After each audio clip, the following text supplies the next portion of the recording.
Pemirsa, wacana pemerintah untuk mengembalikan pendidikan moral Pancasila yang diajarkan kepada para siswa pada zaman milenial ini dinilai tepat, mengingat kondisi anak muda sekarang rentan kena pengaruh radikalisme dan intoleransi. Padahal nilai-nilai luhur terkandung di butir-butir Pancasila penting diketahui serta diamalkan bagi generasi milenial.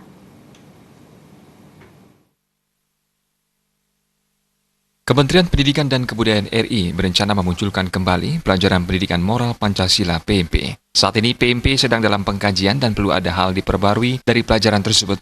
Menyikapi wacana PMP kembali diajarkan, praktisi pendidikan I Gusti Bagus Artanegara menyambut wacana itu sudah tepat, mengingat Pancasila sebagai dasar negara memiliki nilai-nilai luhur terkandung dalam butir-butir Pancasila. Generasi anak muda zaman sekarang atau milenial sangat rentan terkena potensi radikalisme dan intoleransi. Namun ini perlu dikaji terlebih dahulu.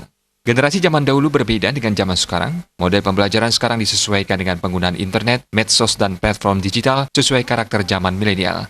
Namun metode pembelajaran dua arah seperti zaman dahulu masih layak digunakan. Nilai luhur Pancasila seperti bermusyawarah, menerima perbedaan, toleransi, budi pekerti dapat diterapkan kepada siswa. Pengamalan Pancasila ini yang dulu dikenal dengan banyak butir-butirnya itu sesungguhnya memberi manfaat yang sangat luar biasa bagi perkembangan anak didik itu sendiri. Jadi dalam penghayatan terhadap nilai-nilai Pancasila, kita diajarkan bagaimana kita bisa bertoleransi dengan saudara-saudara kita yang beda agama.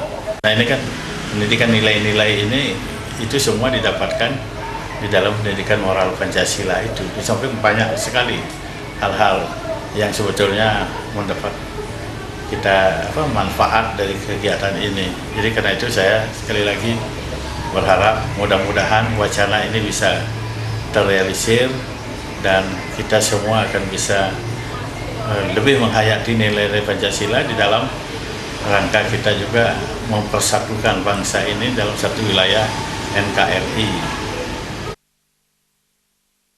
Diharapkan wacana PMP diajarkan kembali bisa terrealisasi. Nilai-nilai luhur Pancasila banyak dapat diamalkan bagi generasi milenial. Selain penghayatan Pancasila menjadi pemersatu bangsa di dalam bingkai negara kesatuan Republik Indonesia, sehingga radikalisme dan intoleransi dapat dicegah lebih dini dengan menggulirkan kembali pelajaran PMP.